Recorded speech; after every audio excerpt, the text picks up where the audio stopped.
هو لو الزمالك خد الدوري مرتضى هيبيع الفرقه كلها وهيجيب فرقه جديده تاني زي المره اللي فاتت. أم، يعني المفروض ان ده دور امير عزمي مجاهد، اسمه دور امير مرتضى. يعني متهيألي الوضع هيكون مختلف، سواء كان جروس حلو او وحش لازم يكمل مدته بعد الموسم. يعني انا بفكر جروس يكمل ولا ما يكملش، لا لا، احنا نفكر في كده اصلا بعد الموسم. انت لو مشيت جروس دلوقتي وجبت بيب جوارديولا هتخسر كل حاجه. فيا ريت، كل اللي انا طالبه ان احنا نقفل صفحه الدوري خالص دلوقتي، وقدامنا 48 ساعه وهنلعب ماتش ان شاء الله هيوصلنا لنص نهائي كونفدراليه. فبلاش نكون زعلانين وده يأثر على حاجة تانية فيخلينا نخسر الاتنين. نفس الفكرة قلناها لما يكون معاك حاجة حلوة وبتدور على الأحلى فتخسر الاتنين. لا، احنا عاوزين ايه؟ خسرنا من حاجة، اقفل الباب ونركز في اللي جاي. احمد لو الزمالك عاوز يحقق حاجة لازم يقفل على نفسه وما يشغلش باله بالأهلي ولا بأي فرقة، وتفضلوا في حالة استنفار لغاية لما تحققوا البطولة. يعني هو كلام واقعي، واقعي والله فعلا، بس هو الفكرة مش ان احنا نشغل بالنا على قد ما في اصلا. يعني احنا يا ريت بنشغل بالنا بس، لا ده احنا اللي بنساعدكم. يعني انا من وجهة نظري اكبر عامل ساعد الاهلي ان هو يوصل ويخليه المركز الاول هو الزمالك. دكتور فتوح ربنا يخلي حضرتك. كده كده الدوري اصلا هيقف قريب، خاطر البطوله بتاعت افريقيا قبلها.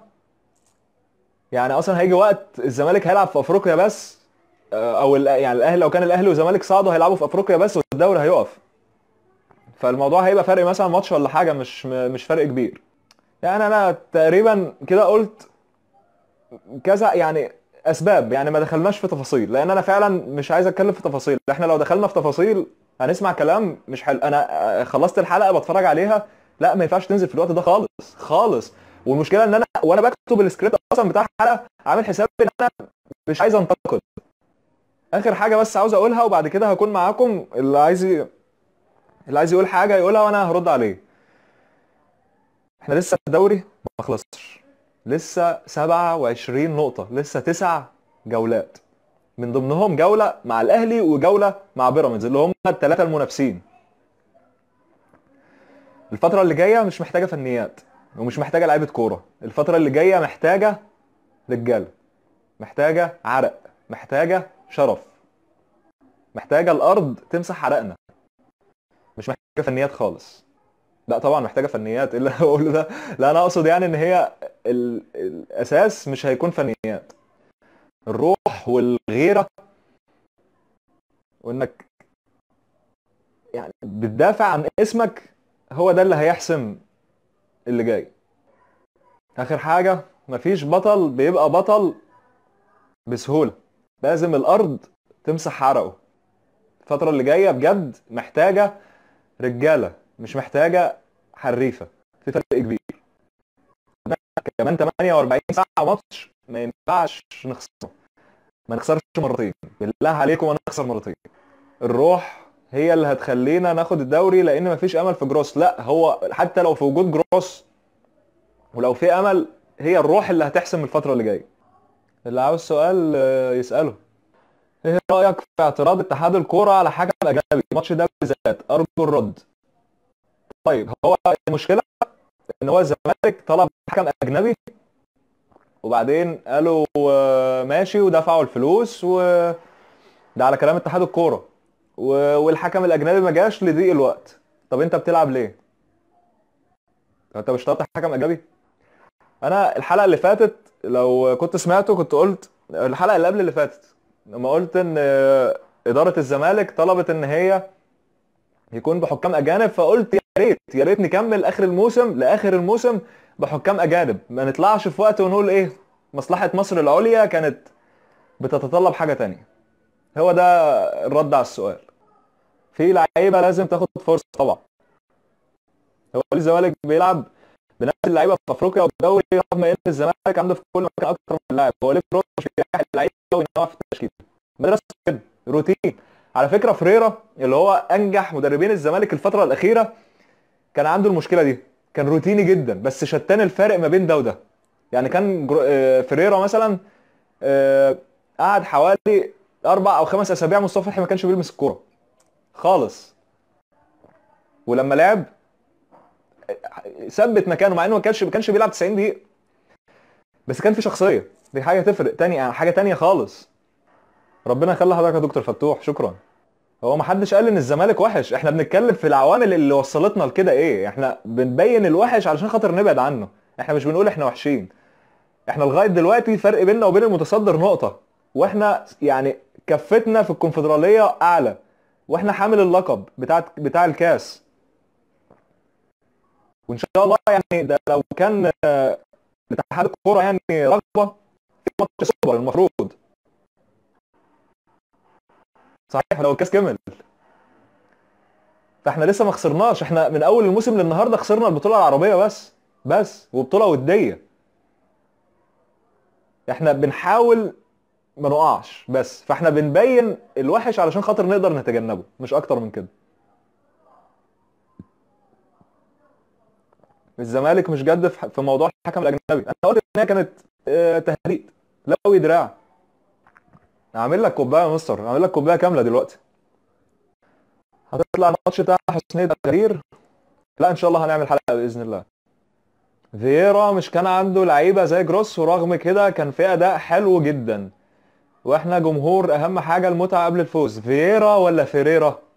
فييرا اللي كان موجود آم، ليه محمد ابراهيم وعمر جابر، محمد عبد الشافي.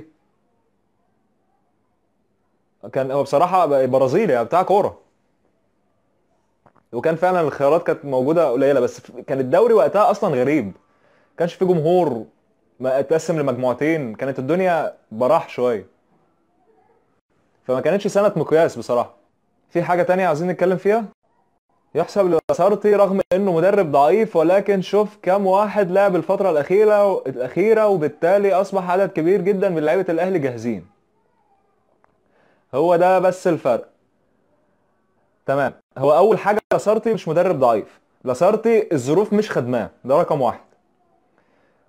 رقم اتنين، شوف كام واحد لعب الفترة الأخيرة، فاحنا لسه قايلين إن الظروف ما خدمتوش. غير تاني حاجة، في إصابات كتير حصلت في الأهلي أول ما جه لاسارتي لو تفتكر.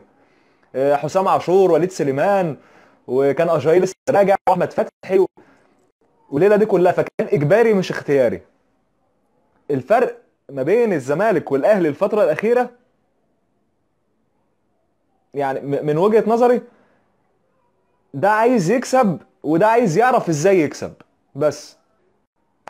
يحيى عايزين حلقة لكل ماتش وتقييم لاعبين بعد كل مباراة. هو احنا الحمد لله بنعمل حلقة بعد كل ماتش، بس احنا ما رضيناش نعمل حلقة بعد ماتش المصري علشان خاطر ما نبوظش الدنيا. تقييم ابتدينا من الحلقة اللي فاتت، وان شاء الله الفترة اللي جاية بإذن الله هتتعمل. انت مش بتجاوب اسئلتي ليه؟ معلش والله ما قريتهاش، ابعتها تاني. نسيت ماتش الفتح الرباطي ولا اورلاندو مع فييرا؟ لا مع فيريرا مش فييرا. كان فييرا ده كان موجود في 2013 مع الزمالك، الموسم اللي كان مجموعتين. لا ده حاجه تانية، قلت لك حتى السنه كانت غريبه، انما فيريرا لا، فيريرا حاجه تانية طبعا. ما نسيتش ماتش الفتح الرباطي في المغرب، وماتش اورلاندو، وماتش الصفاقسي في تونس. لا انت بتتكلم في ايه؟ ده انا عامل دكتوراه في فيريرا ده. ايوه كده يا عم، هتلبسنا في الحيط؟ لا ده فيريرا يا عم، ده الايدول بتاعي. تمام، يا رب تكون وجهه نظري وصلت لكم. لا مش طبعا خايف من ماتش الحد، صح انا قريتها طبعا والله. ايوه طبعا عامل له حساب، لا مش خايف بس عامل له حساب اكيد. انت بتتكلم لو احنا متعادلين 1-1 او 2-2 انت بره، فالموضوع صعب جدا. مشكله الماتش بتاع امبارح تتلخص في احترام جروس زياده عن اللزوم للمصري. انا اول مره اشوف جروس بيشد لاعب من خط النص وينزل مهاجم. احترام ايه؟ لا المشكله بتاعت ماتش امبارح ان ما كانش فيه مدرب اصلا ولا كان فيه لعيبه. مش عايزين نتكلم في الماتش بقى يا عم، الله يصلح حالك، ما مش عايزين نغلط. ان شاء الله يا مستر باذن الله. شكرا على الروح الرياضيه. اه ليه فريرا مشى من تدريب الزمالك؟ هقول لك مشى ليه من تدريب الزمالك. هو ما هربش زي ما مرتضى بيقول، ولا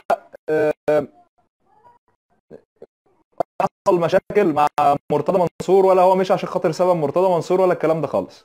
فريرا مع نهاية الموسم كان لسه له تقريبا شهرين او اه تقريبا كان شهرين، والله مش فاكر بالظبط كان قد ايه، او تقريبا شهر وعقده يخلص.